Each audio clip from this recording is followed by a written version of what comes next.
You all knew it was coming. All of us knew it was coming. All of us knew it was going to happen.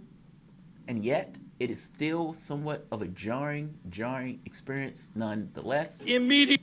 Bernie Sanders endorses. I understand this is going to hurt you, Trudy. Endorses, officially, one Joe Biden. Just so you can see that this is not me making this up. And to be honest, he endorsed Joe Biden on day one, if you remember. I will back the Democratic nominee, whoever that Democratic nominee is, regardless of what he says about me, regardless of what he says about my supporters. You can call them racist, sexist, bigoted. He can say they're bros. He can say that they make their skin crawl. He can say supporting me is equivalent to being sexist. All that stuff. They can do all of that. It doesn't matter. They can say all of these bad things about me. It does not matter one iota. I am going to give my support over to the Democratic nominee. And today, we've had this. Let this sink in for the moment. Up our democracy. We all have to know the clock is ticking. We don't have a moment to waste in combating the climate crisis. It's existential threat to us. In short, we need to build a fair, more inclusive, more resilient America. And with that in mind, I'd like to welcome to this conversation a leader who shares those values and has been an outspoken advocate for that vision for a long time. My friend, Senator Bernie Sanders. Bernie, welcome. Joe, thank you very much for your remarks, and thank you for welcoming me to your live stream here. As you've indicated, we are living in an unbelievably unprecedented moment. You and I were chatting a few months ago. Not in a million years would we have believed that we would be talking to each other in our respective homes, that we could not, do rallies, that we could not get out of the house. We would not have believed that we'd be looking not only at a pandemic, which, as you indicated, has taken over 20,000 lives in our country, 500,000 people infected, but has cost us 16 million jobs. And that's probably a conservative number. The real number is probably higher than that. So we are in a terrible moment, an unprecedented moment. And I know we share the understanding that we've got to go forward right now and out of this in an unprecedented way to address the terrible pain that so many of our fellow Americans are feeling. Yes. 2 p.m. today, when Bernie Sanders officially endorsed Joe Biden, putting out this tweet to make it that much more plain, that much more clear. We must come together to defeat the most dangerous president in modern history. I am joining Joe Biden with this live stream for this special announcement. I give you a moment to settle yourself and collect your thoughts. Martin, let's do the news and talk about it. Welcome to the Soapbox.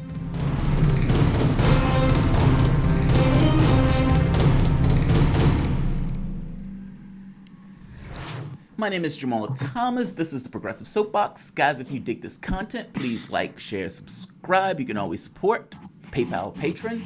This content is brought to you by you, and I appreciate you for allowing me the opportunity to do it. Definitely like the video if you dig what's putting down. Only like the video if you dig what's putting down. If you hate it, don't like it, but definitely like and share.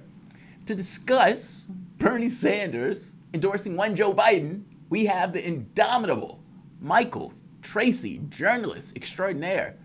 Michael, what is going on, man? How's it going today? Well, I guess a lot's going on, or maybe not much is going on. It's hard to tell these days. It is hard to tell these days. Given our situation, but all things considered, I'm pretty good. So where are you coming from? Where are you located, by the way? Like what part of the country? Jersey. I'm in Jersey City, New Jersey. So I'm pretty much in the epicenter of the pandemic here, with Jersey City and Hoboken being more or less the sixth borough of New York City. And so, everything's shut down. Even the park that I live across the street from has been shut down because it's a county park, and the governor of New Jersey ordered all state and county parks shuttered. So you are subject to fine or arrest if you even so much as set foot in the park. Interesting. Yeah. Now, you can give us, I guess, a bird's eye view before we jump into the politics part. What is it like there? I mean, I know what it's like in Maryland. I mean, I live in Silver Springs. That's kind of where I am. And it's such a weird, eerie feeling. It's so bizarre. Like, you know, in our normal day-to-day life, when we go about our affairs, life has a feeling about it, right? Like life feels a particular way. I mean, for each of us, it's our own world. It's the world to which we exist in. And I remember the first maybe month or so, I had no feeling about this at all. I just thought, okay, well, you know, it's a virus, like any other virus. And then somewhere along the way, when they start shutting stuff down, when the governors start coming out saying, we're doing this, we're New York, and you start seeing like what was taking place in New York, so what was seeing take place in California. And somewhere along the way, that feeling changed. I mean, Washington, D.C. has gotten to the point where if any store sees you are ill or thinks that you're coughing or whatever else, they can kick you out the store. If the doctor's office that I went to the other day said the same thing, somebody coughed in her office, she was like, yeah, time for you to leave. You got to go out. Like, the feeling changed. So what is it like there where you are, where, like you said, epicenter of it? What is the media talking about there, like the local media? What is the feeling, I guess, when you're walking around? At some point you have to go to the store or to the pharmacy. What is it like there where you are in the epicenter? Well, I mean, it's raining right now, so that's just my one banal weather observation. I don't know what effect that may or may not have on the circulation of the virus. I guess we all need to sort of study epidemiology a little more closely at this point.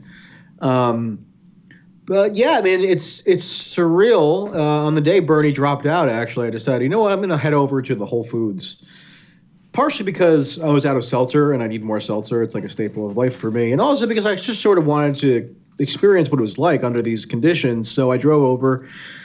And in order to get into the Whole Foods, you're required to have a mask. So the security guard was standing at the door and would not permit you inside unless you had a mask. And then he would also give you gloves to wear. And of course, you were also expected to maintain 6 feet of social distance in the store. And even though we've been in this now for a little over a month, really full-fledged, it was jarring to just kind of take a step back and look at everybody walking around in the store in Newark, New Jersey with gloves and a mask. And it's just not something that would have even been fathomable, I think, to most people like 6 months ago. And, you know, yesterday I walked around just my little neighborhood here. And I went to the Dunkin' Donuts, which is one of the few Dunkin' Donuts that is still operational. And the worker who had a proper mask on, thankfully, because a lot of retail workers still don't have them, in my experience. But the worker had a proper mask, and she was telling me that they're not getting paid extra by Dunkin' Donuts for working in these extreme conditions. And they hadn't even instituted a store-wide policy where you had to have a mask in order to come in. So sometimes you have, you know, like homeless people or itinerant people who come in and they want to try to get like a free food item or something. And she was saying how, you know, there would be fights that would be breaking out and they'd be pretending to cough on the workers. And it's just, you know, bad stuff. In terms of the local media, you know, it seems like here in Hudson County, we're maybe like a week or so behind like Brooklyn and Queens. So still bad, but maybe not quite at the apex yet. And you had a local member of the Jersey City City Council who died, who was a well-regarded member of the local government. I think he was in his 60s, and others that you occasionally hear about who had some prominence. Actually, the principal at the middle school that I went to in a different part of New Jersey, who wasn't the principal when I was there, obviously, or maybe that's not obvious, but it was not the principal when I was there, but who I had met randomly once or twice. He was a guy in his, I think, late 40s in relatively good health, and he died. So the ramifications here in northern New Jersey don't get singled out as much for attention. But we're essentially the same region as New York City, and so it's pretty bad.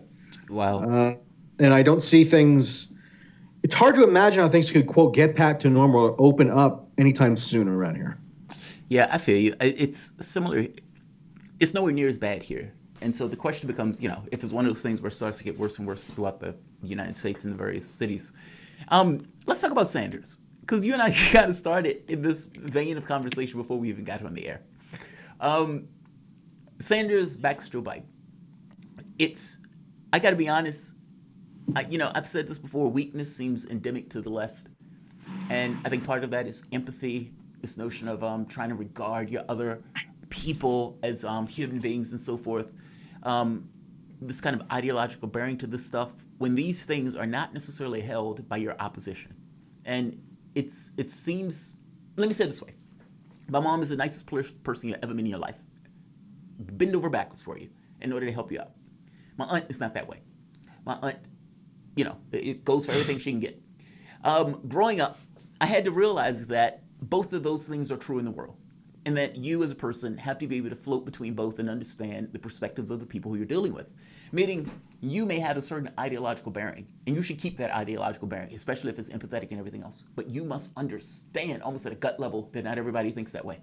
And in dealing with people who don't think that way, you must regard them in similar terms and get any and everything that you can out of that process, because they are going to do exactly the same. Meaning, you need to understand the rules that you're working with. The Democratic Party was willing to run with a lose-lose process, meaning you lose, I win. Basically, we understand that Joe Biden is a weaker candidate. We don't care. We just don't want Sanders. And even if that means Trump winning in the end, there are levels of life that we're willing to exist on. And so if that means that we need to put every last bit of the party apparatus against the Sanders to stop him in order to get the senile, cognitively challenged, potentially rapist across the finish line, we will indeed doing that, knowing that he will potentially lose. Now, lefties don't look at politics that way. Lefty looks at politics as, oh God, Trump is terrifying. We got to lump into the Democratic Party. How do you regard this? I mean, I see the grimace on your face. And so I'm wondering, is this something you agree with? Is something you're like, yeah, no, I don't buy this. What's your thoughts on this? I think what you just laid out there was pretty common in terms of the explanations proffered for the Sanders defeat online amongst Bernie supporters. But I think some of that is overstated. For one thing, the quote-unquote establishment was splintered this time around. They couldn't decide on a candidate to consolidate behind until relatively late, until Joe Biden won South Carolina by nearly 30 points. I know, but they did consolidate, is the point. I mean, I understand that in the beginning they didn't know. They were like, oh, which one? I'm not sure Joe Biden is not altogether there. Is it going to be somebody else? But when it really came down to it, they fell in line en masse. And then we find out later that Obama was smoozing the various people like, come on, get in line. We got some Sanders. Yes, they had different is it surprising that once the two viable potential nominees were Bernie and a non-Bernie candidate, that they consolidated around the non-Bernie candidate? I mean, that's just not. No, it's not surprising to me at all. It's not. In fact, it's actually expected and utterly predictable. Maybe the swiftness of it was a little bit jarring. But if the Bernie campaign was blindsided by this, then that speaks to some kind of strategic or substantive failure on their part to anticipate what the obvious outcome would be if he got blown out in South Carolina by 30 points. I don't think it was a foregone conclusion that he necessarily would have gotten blown out in South Carolina by 30 points, unless you're saying that a candidate who had universal name recognition, 4 years to plan, near unlimited money, a nationwide organizing network, and was the runner-up in the previous cycle with 46% of pledged delegates, was just destined to lose. I don't believe that. I don't think even Bernie believed that, which is why he ran in the first place. Why would he have bothered if he thought that there was this the predetermined establishment outcome that was inevitable? It wasn't inevitable, and yet this is the situation now that we've ended up with. So I think a lot of these post hoc, after the fact explanations among Bernie sympathizers can veer into fatalism. Wait, just and just I to be just don't clear, buy that. I'm not. I don't veer into fatalism on this. I think Sanders could have won this race. I've said that on more for the past year. My issue with Sanders is that, look, I compared this race to Obama in 2008. When Obama ran, if you remember, Obama was the radical. He was the guy in the race that they were like, oh, this guy's risky. The same arguments were even being used. Oh, he's risky. Is this the guy you really want to risk? He's saying this kind of lefty progressive stuff because Obama was talking about hope and change. He was Sanders in name, or in perspective, when Sanders was actually the real thing. But notice what Obama did, though. Obama was giving those euphoric speeches, place to place, just like Sanders. But Obama was also willing to put ads out and attack Hillary Clinton, making the point that Hillary Clinton will say anything to get elected. Hillary Clinton would do anything to get elected, but she won't do change. All that stuff. My point is, Sanders ran this race with one hand tied behind his back because of ideological reasons, because Joe Biden was his friend. So in being aggressive to Joe Biden, he didn't want to do it. The only time he pushed back was when Joe Biden hit him, in which he counterattacked. But on issues of civil rights, Joe Biden lied about civil rights, and you don't bring that up. That's astonishing to me. I don't have this perspective that Sanders couldn't have won. I actually believe Sanders could win. I predicted Sanders will win. But I predicted that with the assumption that Sanders was going to do everything possible to win. Not that he was like, oh, Joe Biden's my buddy, so I don't want to attack him. Or Nina Turner or Zephyr Teachout attacking Joe Biden on real issues of corruption or lying about race. And he then attacks Turner and Zephyr Teachout. That's astonishing. Then you find out in the Politico article that he was hobbling his communications people by not allowing them to do opposition research. I don't have this belief, this fatalistic belief that it was a foregone conclusion that he lost. I believe Sanders could win this race. My issue is that Sanders didn't run this race like a typical candidate would win this race with the goal being to win. He ran this race with this notion I could give this kind of euphoric stuff and everybody would fall in line. So I just want to be clear on my perspective on this. I don't have a fatalistic view of the Sanders campaign. I actually do believe Sanders could have won. Yeah, but I think when you emphasize that establishment consolidation, I'm not saying you in particular, but I'm saying when people emphasize that factor, it can sometimes slide into what at least seems like fatalism, in that Obama picked up the phone and then the thing was over. I mean, I just don't. I just feel like if they wanted to consolidate around Joe Biden, they could have done it a year ago. But instead, you had actually a uniquely splintered establishment. That's why you had Kamala, Booker, and Mayor Pete, Klobuchar, even Mike Bloomberg, for God's sake, got into the race late, because he senses a vulnerability in Joe Biden. So if Bernie ends up getting walloped by Joe Biden, notwithstanding Biden's weaknesses, then that even further underscores the magnitude of the failure on Bernie's part. And I think, saying that he needs to be more aggressive is maybe part of the story, but I don't know that it's the full story. So, if Bernie went after Biden on, what issue do people think would have moved the whole of the electorate? Civil rights. Because think about. Let me make my pitch to you. If I'm sitting in the room with you and with Sanders, and all of you are in a meeting together, and I'm saying, look, if you win South Carolina, you put a knife in Joe Biden, and you need to go two arguments: electability and civil rights. Why? Because Joe Biden had the black vote, he had the elderly vote, and he had this lock on this argument of electability. And early on, you should have been making this argument that Joe Biden is not more electable, that Joe Biden, just Hillary Clinton lost, Al Gore lost, John Kerry lost. You thought all those people were electable, and you were wrong. I am the radical in this race, just like Obama was radical in this race that he won. And he should have said that at every opportunity. Because look, he had to deal with that. If you notice, when he wins Iowa, New Hampshire, Nevada, what happens? It was like, oh God, Sanders can't be stopped. And the perspective becomes, well, he is more electable. You had African Americans, the increase in polling in this notion that Sanders was more electable. You had more African Americans start cropping to him the moment that they looked at Joe Biden and says, okay, maybe Joe Biden is not more electable. That's an argument you got to win. And you have to face and confront. And you have to confront it in these terms that are, they lost. Your perception on this is wrong. On the second part, civil rights. For Joe Biden to run out there and act as if he was taking out churches, like that he was working in the civil rights movement. Look, as an African American, I can tell you civil rights movement is sacred. And if you find out that Joe Biden was using that, going from church to church to church, looking at one black person after the next, and you could show the video that Joe Biden said, I was not a part of that movement. You've just impeached one of his major arguments about him and the black vote. The other part of that is Obama. But the catch here is the moment that you show that Joe Biden is lying about something that's sacred, a certain percentage of the African American vote peels off. Now, whether that percentage goes to Sanders or whether it goes to somebody else doesn't matter. The only thing that matters is that it's not associated with Joe Biden and that you impeach his credibility on that very specific issue. And by the way, there's evidence for this. Think about Warren. When you found out that Warren really wasn't for Medicare for all, she collapsed. Why? Because you've been able to increase her credibility on a big issue. Same thing with Biden and Social Security in Iowa and New Hampshire. When Joe Biden, and I'll leave it on so I'll get your opinion. When Joe Biden his surrogate, if you remember, Nina Turner is having an argument with Joe Biden's surrogate. Nina Turner invokes Martin Luther King. Now, Sanders has marched with King.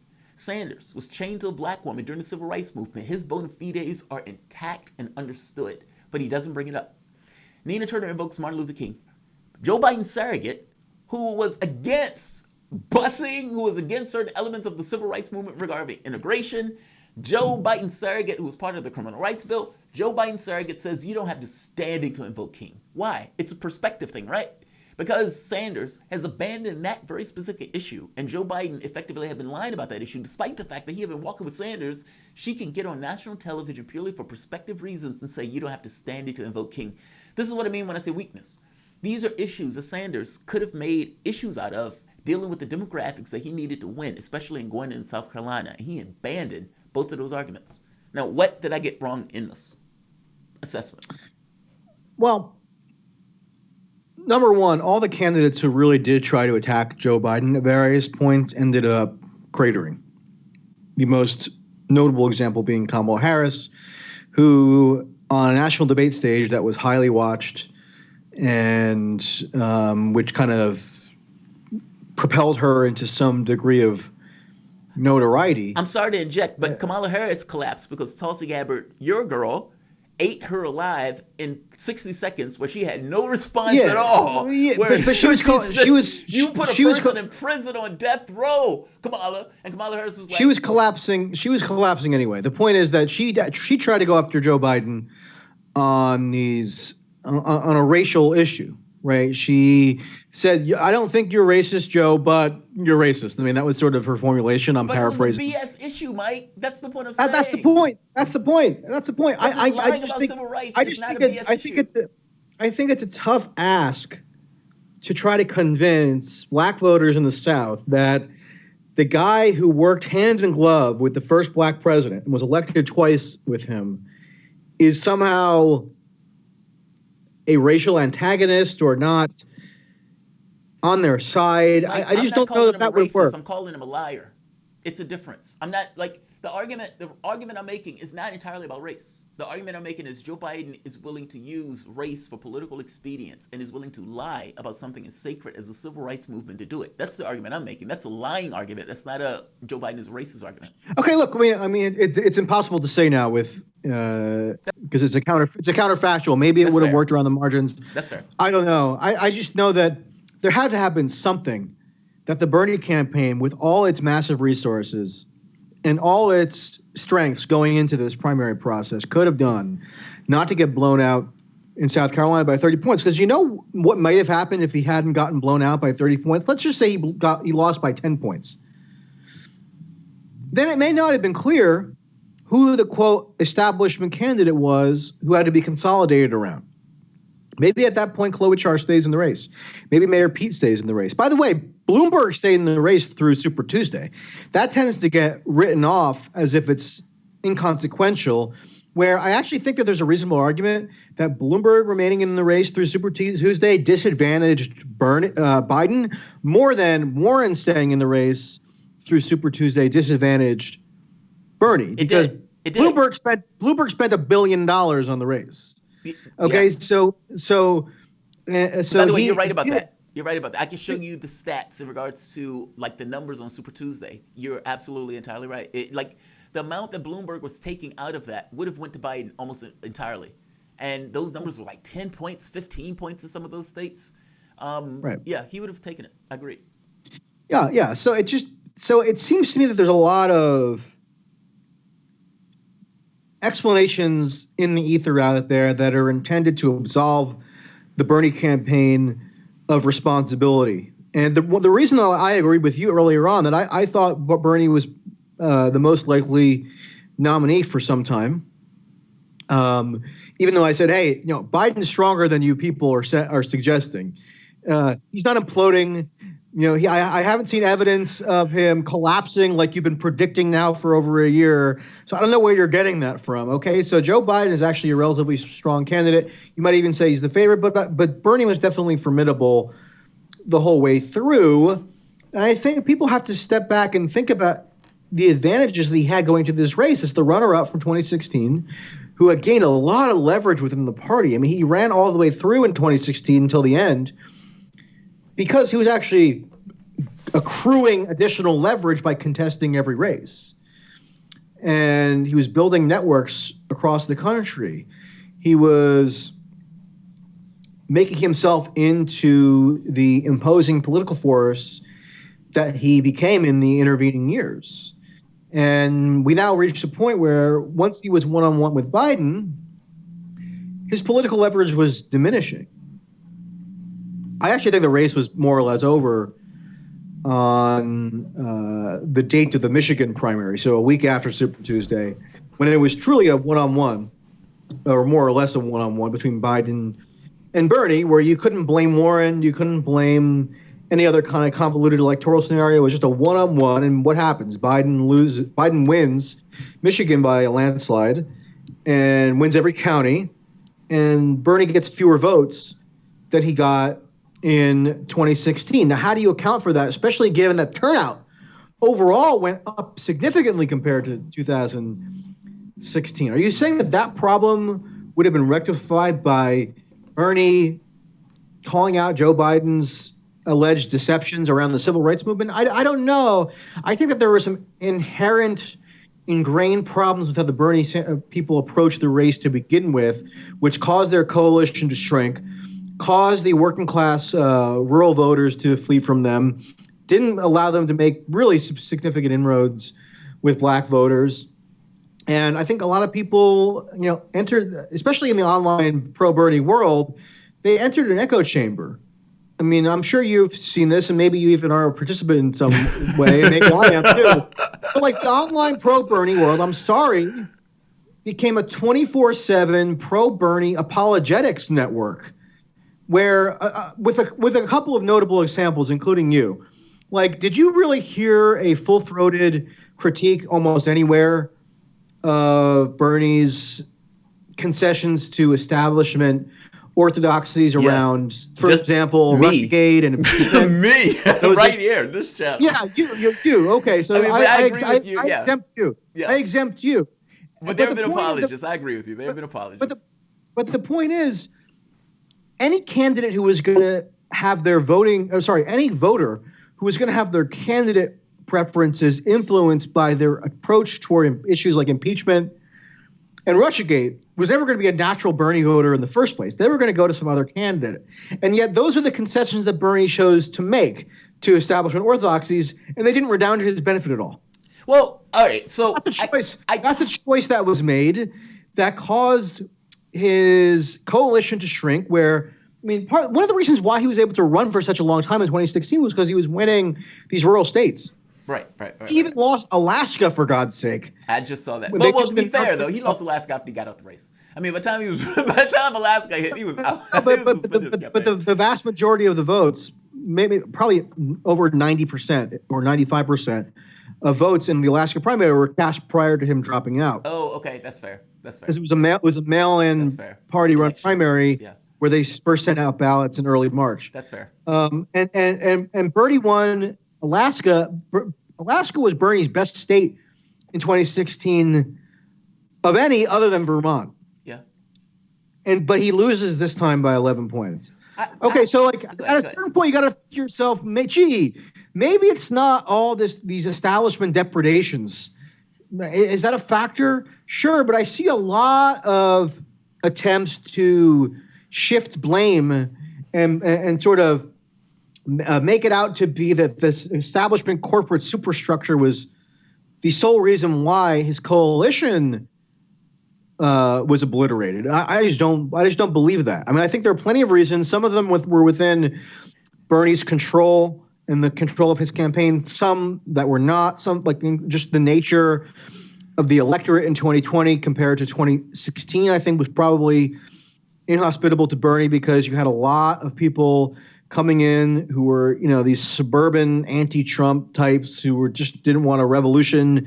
They simply wanted a Democratic president. And that's not going to be a natural Bernie constituency. But at the same time, there was a lot going in his favor. And I think that opportunity was pretty severely squandered. I agree with you. And I think my argument the entire time on this channel anyway has been that A, Sanders has chances. B, Sanders needed to run this race attending to what he's been saying. Meaning, if you're calling this, I'm calling for a political revolution, and you're saying all of this pain and anguish and everything else, I've lost supporters on this channel. Now, the subscribers, I've been a huge Sanders supporter, but I've been very clear that what I thought Sanders' weaknesses are the entire time. People agree with me with those weaknesses, and then he loses, and I point to, look, those weaknesses are the things that done Sanders in. I don't believe that the entire establishment coming together was in and of itself enough to stop Sanders. I just don't buy the argument. I do buy the argument. And it didn't even all come together. Like I said, but Mike Bloomberg was still in the race on Super Tuesday, so they didn't all come together. But Bloomberg jumped into the race entirely because he thought Biden was too weak to win it. If you notice, Bloomberg didn't get into the race until he spent $1 billion. 4 states in. He didn't get a race with 4 states in. He was seeing whether or not Biden was going to do something. When he was like, all right, Biden is toast, I'm jumping in. And it was only after when he realized, okay, Biden's not toast, he jumps out. He spends $1 billion, but he stayed. But he stayed in through Super Tuesday. The point is he stayed in through Super Tuesday, so the establishment didn't fully come together until after Super Tuesday. Yeah, but look, Elizabeth Warren, I know these things to make the argument. And like it's not that flummoxing to me that Amy Klobuchar and Mayor Pete, after they lost soundly in Nevada and South Carolina, decide to themselves, okay, look, there are 2 candidates who have a viable chance most likely now, and we're going to endorse the one who is most closely aligned with us. Is that some kind of crazy conspiracy? Oh, no, that always happens in primaries. Mike, I'm not talking about a conspiracy. I'm talking about something that's very straightforward. Yeah. Going back to 2018, 2019, they were having Stop Sanders meetings. That's not my perspective. That is literally what was taking place. New York Times, you can read it. Put in Stop Sanders. Bill Clinton tells Tom Perez, don't let Bernie folks take the party. That's not my perspective. That is literally what took place. Elizabeth Warren making deals with Hillary Clinton going back to 2013 for her support, meaning when Sanders said, hey, can you get into the race? It didn't matter what Sanders wanted or tried to push her. She had already given her support over to Clinton. That's okay, but let me ask you this. Let me ask you this. Let me respond first. That support was also given in 2020. There were behind-the-scenes meetings between Clinton and Warren. I'm making the point to you that when Obama called those people, you might be absolutely right that those people were looking out for their political best interests. I agree with you. But they're not separate and distinct from one another. Those things intertwine. Obama calls them and says, look, you're not going to win. You have no chance of winning. You're probably not even going to win a state. Look, why don't you lump behind Biden and, you'll get something out of this politically? And they say, yeah, you're right. I agree. This is my best case scenario. They jump in. Now, that is literally, regardless of the fracturing of the establishment, because you have all of these individual actors who want to try to get ahead. It's not that they love Joe Biden. Joe Biden was a sacrificial lamb that they knew would get the black vote. That's all. I mean, I'm not saying that there's like a grand conspiracy, like there's something being orchestrated. I'm saying that from the standpoint of the establishment, they knew very plainly that all of them wanted to stop Sanders and came together for that very specific interest. But wait. But that doesn't absolve Sanders. I'm saying it doesn't matter that they came together. Sanders ran this race with one hand tied behind his back. Here's where I think some of this is exaggerated as well. So if Bernie was such a genuinely existential threat to the quote-unquote establishment, and we should bear in mind that the establishment is sort of an amorphous concept to begin with. Yeah, I agree. That how is it that he had a former Harry Reid and Center for American Progress staffer as his campaign manager, and he had another former Harry Reid staffer, so he was a Senate Majority Leader who worked for Harry Reid when he was Senate Majority Leader for the Democratic Party, and his deputy campaign manager was also another Harry Reid staffer. How is it that Bernie had such cordial and positive relations with Joe Biden?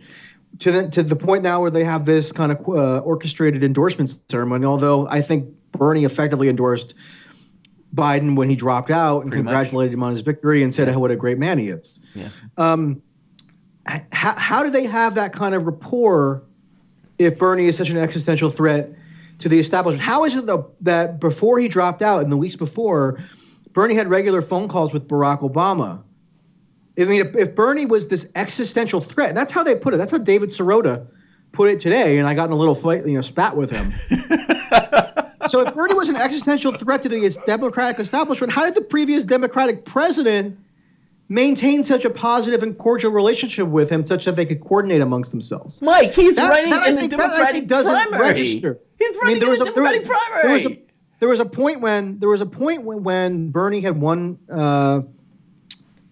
He had half won Iowa. I don't think he according to the certified results, Mayor Pete won Iowa, but it doesn't matter. So he won. He got less votes. New Hampshire. He won New Hampshire by a slim margin. He actually split the delegates with Pete in New Hampshire, by the way, but he did win Nevada by a big margin. Okay, so at that point, I kind of if Bernie was this existential threat, I would have expected a little bit more of a freak out. I mean, you had some members of the donor class freaking out sporadically, no doubt about it. But it's not like you saw this like concerted intervention by Obama, Nancy Pelosi, Chuck Schumer, Hillary Clinton. Hillary Clinton kind of sniped from the sidelines a few times. But like Bill Clinton, Mike, I don't know, Jimmy Carter. Expect that to take place? The luminaries of the party didn't perceive Bernie as this existential threat. I'm sorry, they just didn't. But you expected all of that to take place in the public limelight. Like when when Bill Clinton is tapping Tom Perez on the shoulder and said, "Don't let Bernie folks take the party." He's not doing that on camera. They're never doing that on camera. And by the way, this existential threat. So I agree. I half agree with you. The Republicans did it against Trump in 2016. Yeah, but this is the left. That's what I'm saying. Weakness is endemic to the left. They're working in Congress together. And in working in Congress together, they are having these cordial relations. Are you telling me that the cordial relations doesn't edge into you? Like that doesn't, like the fact that you are working along hand in hand with somebody, this person is being pleasant to you and everything else, that doesn't factor. Look, it wouldn't factor to me because to me, this is a game space. My job is to win. But for somebody like Sanders, you're saying that doesn't factor? I mean, like both things can't be true. If he wins it, they can't consider it excellent. Because look, there were billionaires crying on camera. Like that's not a freak out after Nevada. They were freaking out. What did you expect them to do? Set themselves on fire? Like what's the level of freak out that would have been adequate to you to say that these guys are really freaking out about Sanders potentially taking it? Something similar to what happened with Trump in 2016, where you had the previous two nominees of the party, Mitt Romney and John McCain, ferociously denouncing Donald Trump. Mitt Romney delivered a speech, an anti-Trump speech in Utah, begging people not to vote for Donald Trump. You had George W. Bush, the previous Republican president. He flew into South Carolina and said, for God's sake, we got to stop Trump. Vote for my brother. And it didn't work. None of it worked. So I would have expected something roughly similar to that. But you know what? Bernie had positive cordial relations with the Democratic establishment. Chuck Schumer put him into the leadership in the Senate. Do you put an existential threat to you in your leadership structure in the Senate? Yeah, no, if you don't believe they can do anything within the context of that structure, who cares if the person is an existential threat in the context of being president? He is in the Senate and has limited abilities. What does Chuck Schumer care? That's kind of my point, Mike. I mean, look. No, but the point is that the Democratic establishment was very willing to incorporate Bernie into their agenda as president since 2016. As president of the United States, you believe the Democratic Party was willing to incorporate Bernie Sanders into their fold as president? Mike, every last Democrat on that stage lined up and said, we will go to a brokered convention, something where they know they would lose to Trump. Meaning, the jig was up at that point. It was clear and plain that their priority was to stop Sanders. I think that obviously their preference was not for Bernie to be the nominee. Exactly. I accept that. But I'm saying if things had gone according to plan, like Fez Shakir said they would go, who was dead wrong, But if they had gone according to plan and say like he limps out of South Carolina with a loss, but not an overwhelming loss, and then he wins the states on Super Tuesday that they thought he was going to win, like Texas, Minnesota, Massachusetts, whatever, right? And he's got an almost insurmountable delegate lead at that point. Do I think that Chuck Schumer and Nancy Pelosi would have come out and denounced Bernie Sanders and done everything possible to stop him?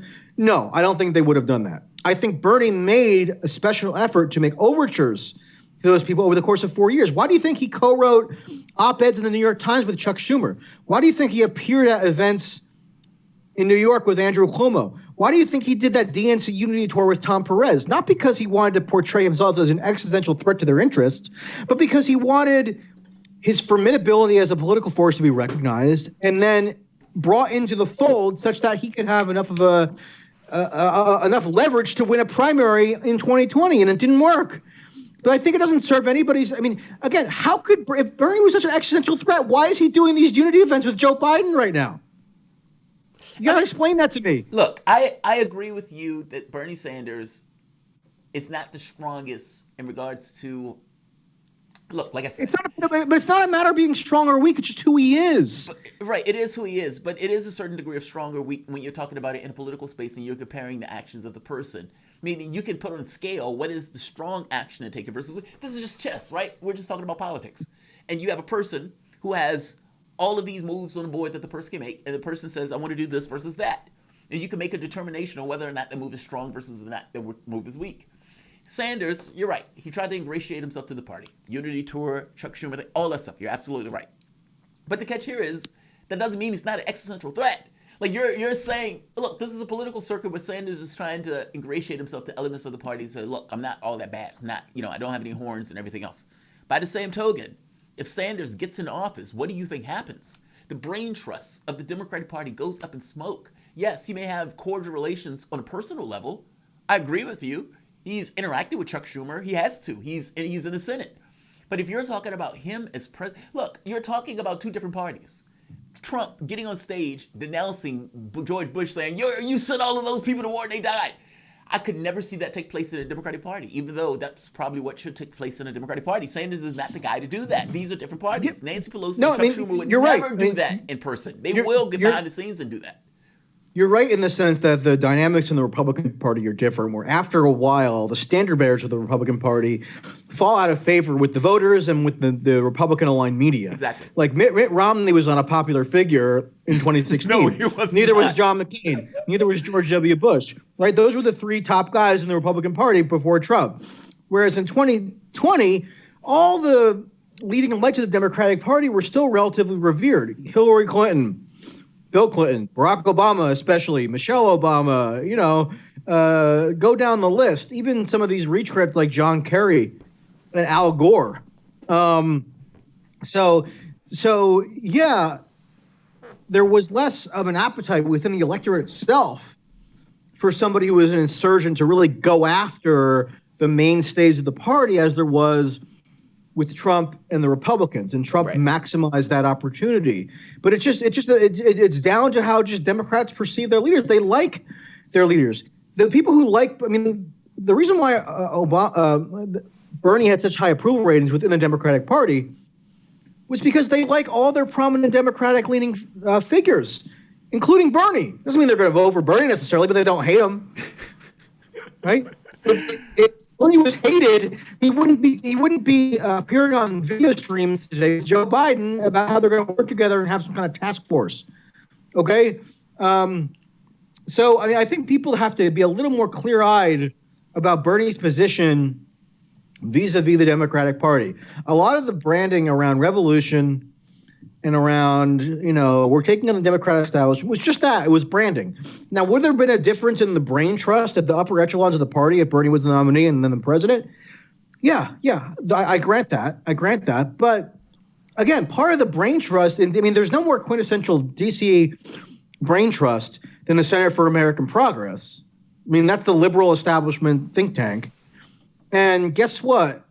An alum of that think tank was running Bernie's campaign. It's a campaign manager, and it worked for Harry Reid. Yeah, but he was also attacked by Neera Tanden, who physically attacked him for making a comment about Hillary Clinton. I mean, like, I guess I'm saying, yes, it's true. He did They're in work the same for world. Center for There American are Progress. there are feuds within these worlds, sure, but they're in the same world. But he needed a job. I guess I'm saying it's a different look. If I work for RT, I work for Sputnik. I come out, I do a show for Sputnik. I have no idea what Vladimir Putin is thinking, nor do I care. I do the show itself. Just because I work for them does not necessarily disregard everything else that I do, regardless of my world. It's a job, right? In the same case, he needed a job. He got a job at Center for American Progress. But that doesn't necessarily smear his political priorities as a person. I guess I don't buy. I'm not saying I'm not smearing his political priorities. I'm just saying that it's a reflection of how Bernie wasn't this existential threat to the established interests of the party, as people like to Perceive him to be. suggest. Yeah, that's fair. Okay, fair enough. All right. This is a rough day. It's like if he was, I mean, he didn't go after anybody hardly. No, He I barely agree. even Look, I agree with you on that. Like honestly, and I'll end the interview with this.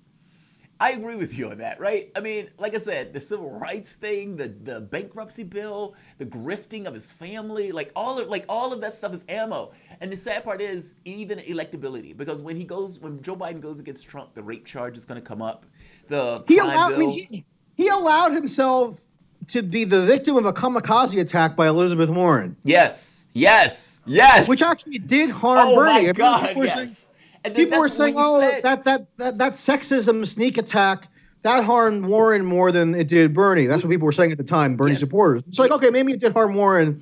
But now you have leaks coming from the Bernie campaign the past week or so about how they had polling, which said that it did actually diminish Bernie's favorability ratings amongst older female voters, just as was pretty obvious what happened as a result of that, because Warren's campaign was about identity. She's just being the continuation of these Hillary supporters who resented Bernie. So, it worked.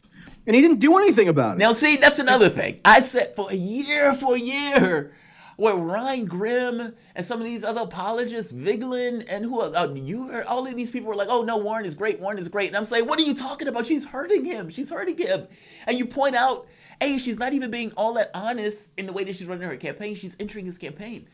Yes, and then you get to Super Tuesday, and Warren, who says all of these guys are using a super PAC, and that somehow is connected to their genitalia, and she says, so after attacking all of these people, even Sanders, she even attacked Sanders on stage, all of these people are using super PACs, and I'm not using super PACs. And then, after getting money, grifting votes, and support from all of these people on the left, on Super Tuesday, guess what? Warren uses a super PAC to stay in the race. And then using a super PAC splits the vote. It was all funded by one woman who was in the Bay Area who got her money because she was divorced from a venture capital guy. But the catch is, she split, when you're talking about Bloomberg splitting the vote, so did she. I can go through 4 different states on Super Tuesday that Sanders would have potentially won if Warren wasn't in the race, or if Warren got out and endorsed him. But I don't think that's even true, because I could show it to you. Put it this way: if that's not true, show you then you can't make the argument about Bloomberg. Because if you go with the notion that, let's say 52% of Warren voters went to Sanders, just 52, and I think that's modest. Okay, let's say 50. Yeah, 52 is plausible at least. Yeah. Yes, and if you go to the Washington Post and you look at Maine, you look at Texas, you look at even Minnesota, all of those places are now in play if Warren is not in the race. It's she split the vote. I mean, even if. Look, the question becomes: does it matter that she split the vote? But the point is, Warren. The reason Warren ran in the first place was because she had her own political interests that diverged from Bernie's. So all this pleading with, "Oh my God, Liz, please help us, please drop out and endorse Bernie," it was farcical because Warren wouldn't have even ran if her interests politically aligned with Bernie. And she is a political actor. That's what people miss. They keep acting as if she's this kind of ideological actor. In 2016, it was clear she was a political, not an ideological actor. And the most annoying thing to me, Jamarl, and sorry I'm screaming over you. Go ahead. I get passionate about these things here in my quarantine.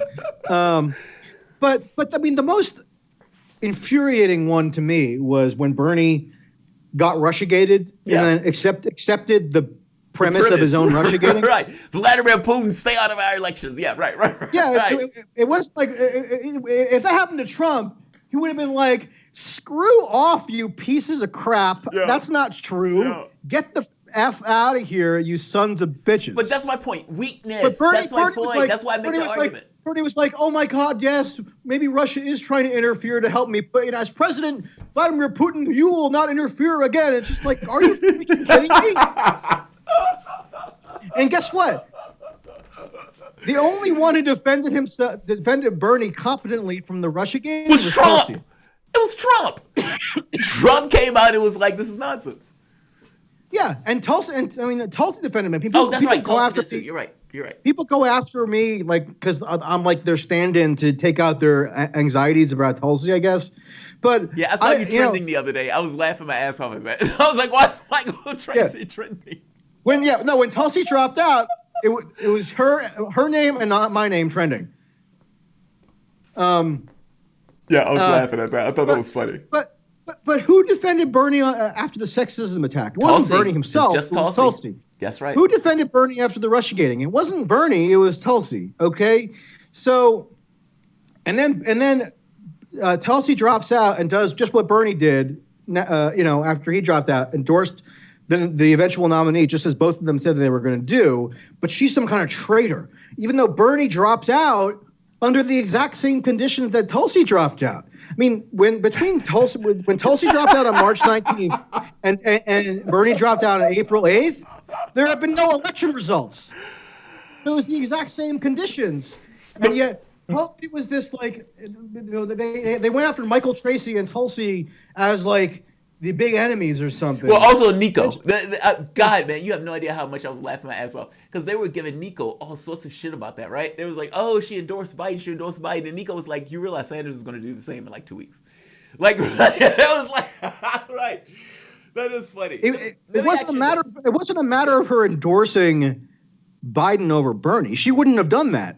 She endorsed Biden over Trump because guess what? Biden was the nominee at that point. After March 17th, the primaries in Illinois, Arizona, and Florida, the primary was over. I mean, it was over a week before that, but that was when it was truly over. And now even Bernie admits that himself. So, I mean, these criticisms are outrageous. I got to be honest. Politically speaking, I still would have endorsed Sanders.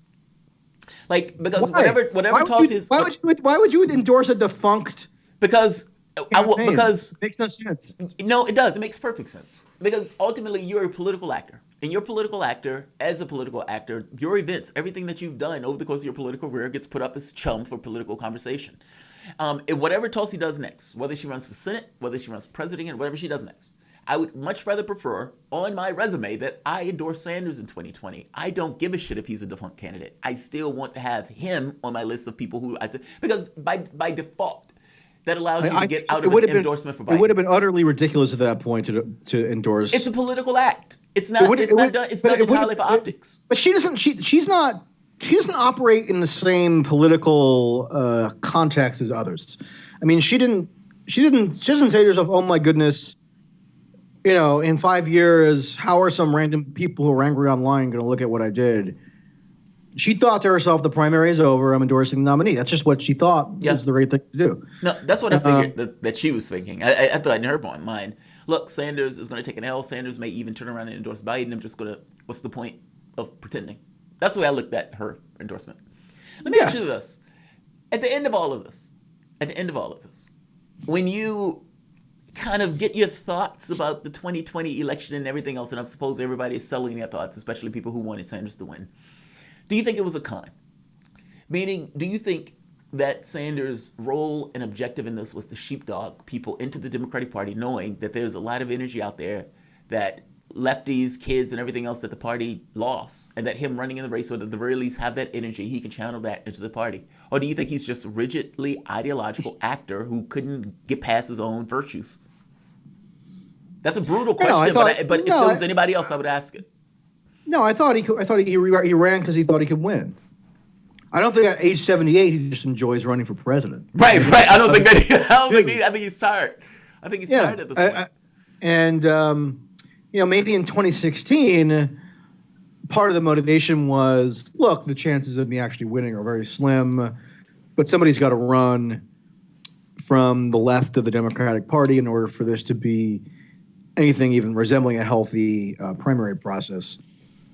But in 2020, no, it was purely about him thinking he could win, and I think he could win. We've just gone through in this very discussion the major advantages that he had. Yeah. We didn't even name all of them. I mean, another one is that the primary schedule was actually very well tailored to Bernie.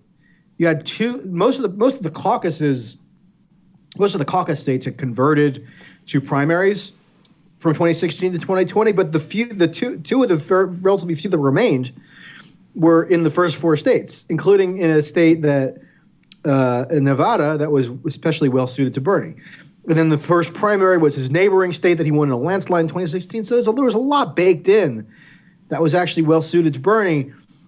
And so I don't really believe this sheepdog theory. I think he thought he could win, but now he views it as his ethically speaking as his role to ensure that the Democratic nominee wins. And if he in order to accomplish that objective, in his mind, he has to encourage his supporters to vote for Joe Biden. I'm glad you said his mind. I don't know why anybody finds that shocking or crazy. I mean, this is always what he said he would use. I don't find it shocking. If you think it's morally intolerable for Bernie to be supporting the Democratic nominee, then you probably shouldn't have supported Bernie in the first place. I think it's morally intolerable also. I think it's also political malpractice. I mean, I have a few feelings about it. I also think, though, that it's honestly, but he never hid that this is what he was going to do. Oh, no, I agree with you. It's still, I mean, but come on. He never hit it, but it's still a dark day for various people who are backing Sanders, who are like, oh, God, Bernie. And because I told him, I said, look, Sanders is going to be going from state to state saying, vote Biden in the same way he was telling people vote Hillary.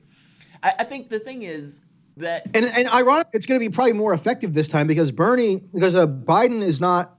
Hillary, he's not hitting it like that. Yeah. He doesn't engender the same level of animosity that Hillary did. I agree with you on that part. I would say this, though. I think his plan is backwards. Meaning, trying to get Joe Biden elected without getting political concessions is a folly. Sanders would have been better suited to say, look, my people want Medicare for all and getting rid of college debt. No, they're not going to get everything they want, but this is what they want. And if you need to get elected, you need to toe this line. The reason I say that is because in order for Joe Biden to get elected, he needs to get all of these youth votes. He needs to get all of these people. And a lot of those people have hardened their opinions from 2016 saying, yeah, no. And so you have this kind of case of, well, how is Joe Biden going to get elected if Joe Biden doesn't offer anything? And how is Sanders going to deliver these people when Sanders has empty hands and trying to get these people to go for Joe Biden? I just strongly think that Sanders' better alternative in order to get Joe Biden elected would have been to say, look, I support you, Joe Biden. By the same token, these other people are not necessarily going to toe the line. You have to support X or Y. I don't know if I'm just trying to get Joe Biden elected is the thing that works. I don't even think that's the best option in trying to get Joe Biden elected. What are your thoughts on that? I mean, do you think he's coming with empty hands telling people to get people elected, or do you think he got something out of this deal in regards to real, legitimate political concessions that can pull his supporters over to Joe Biden? Yeah, I think part of this owes to the significant differences between Biden and Hillary as political figures.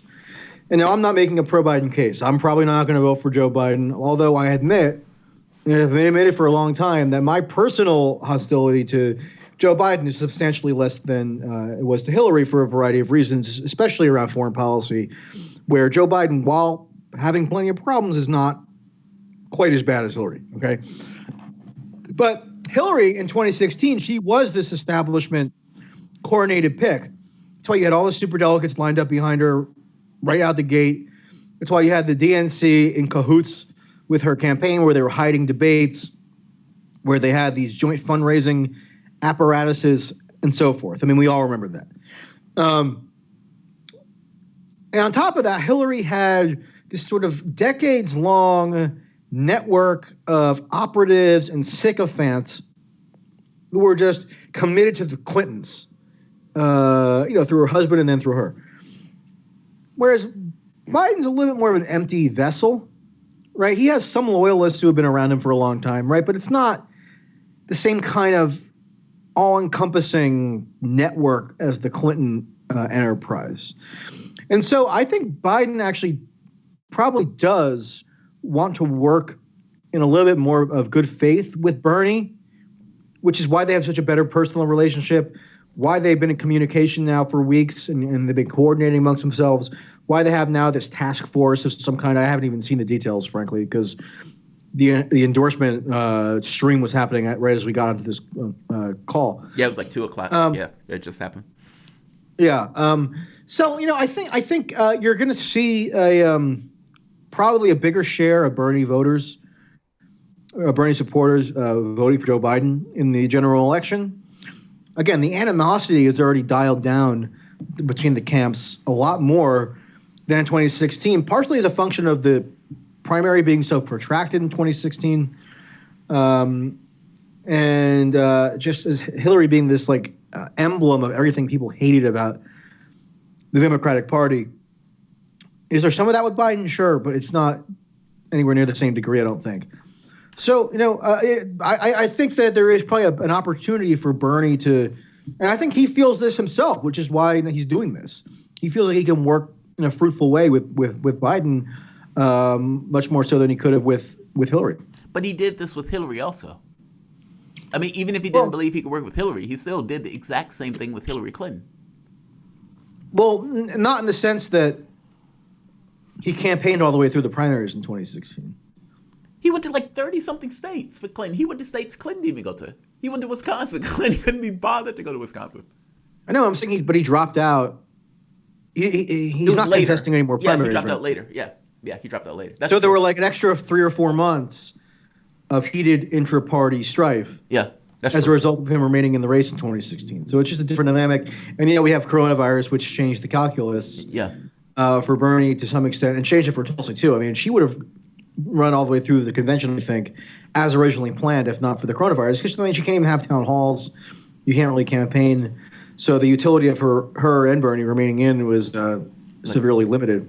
Yeah, that's true. I agree. I just think.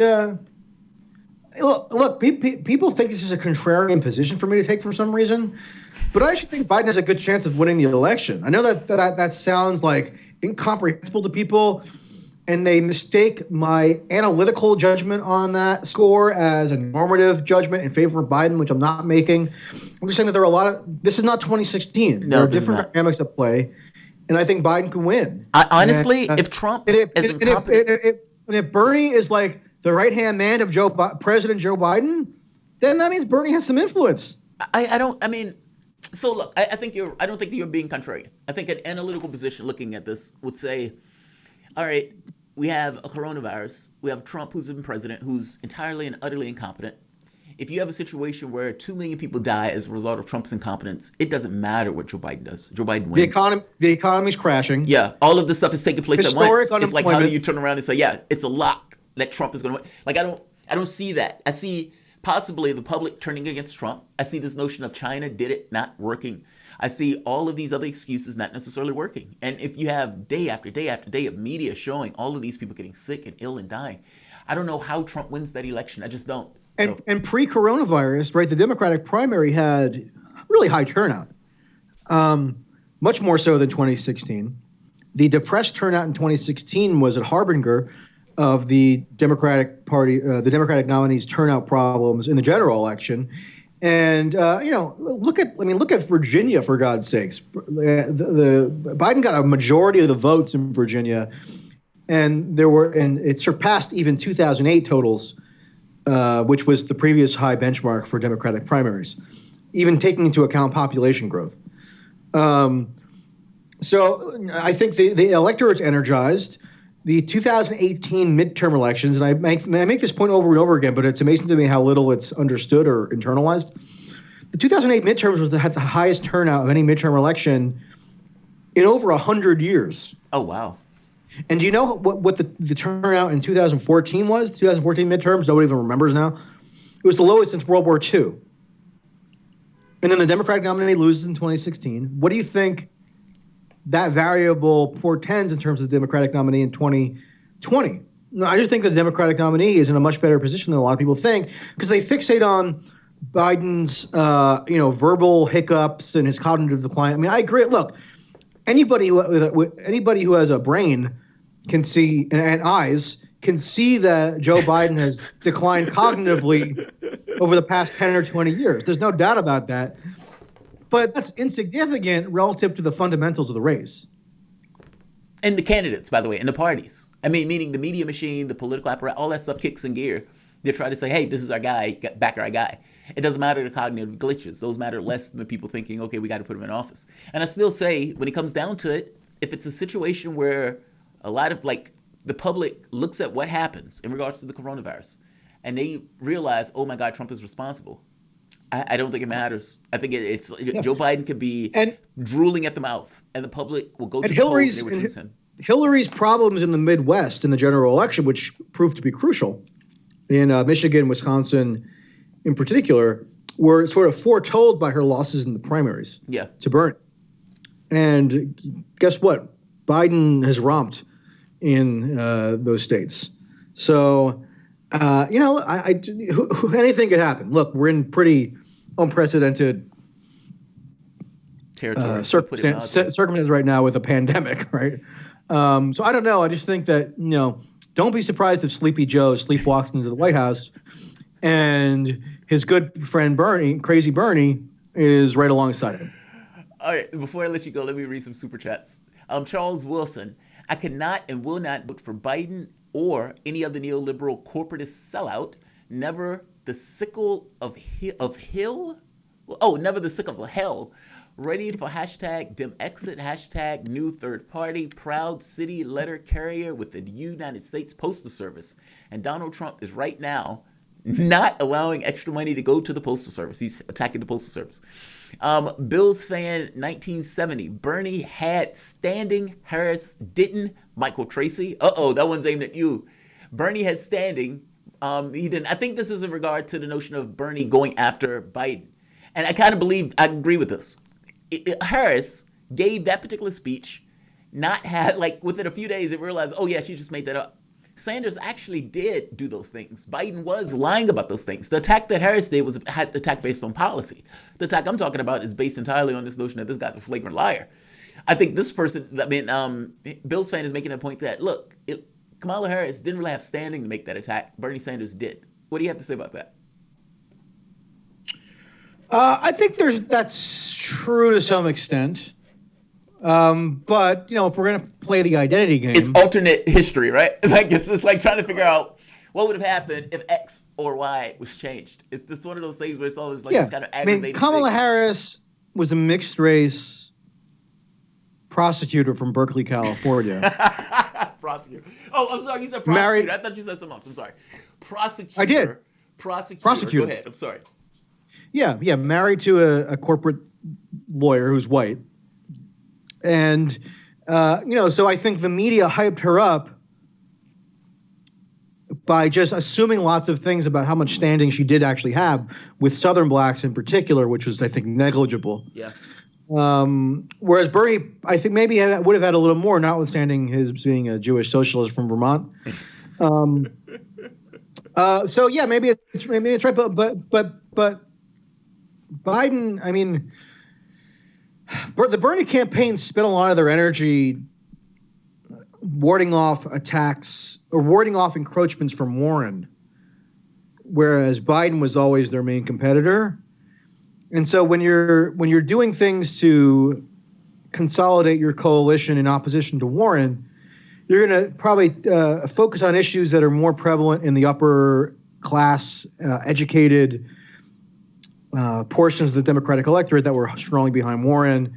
And that doesn't necessarily translate into having a electorally advantageous strategy around the parts of the Democratic electorate that fled Bernie to Biden, if that makes sense. Yeah, I understand. I totally understand. All right, I think we have 2 or 3 more. Let's see. Andrea Rosario Gloria. Thank you very much, Andrea. I think it says, in the end, Bernie was an establishment man. I believe he's thinking that he doesn't want to be remembered as Ralph Nader. Nader is a hero. Oh, that's interesting. Al Gore lost his own state, and the Democratic Party still blame Ralph Nader. But, in 2016, there was that thought that Bernie Sanders didn't want to become Ralph Nader. He said as much. I don't want to be Ralph Nader. I don't want to be Ralph Nader. Andrea, you may have a point to that. And we have, one more. And we can call this one a day. Let's see. Anthony Allen, I agree with Michael Tracey. We'll end it on that. I agree with Michael. I agree with Michael Tracy. Mike, I would imagine You're a smart man. that Smart man, warms your Alan. ears. I said you're a smart man, Alan. Right. All right, guys. I'm going to end it on this. Thank you all for joining us. Like, share, and of course, subscribe. Thanks, everyone.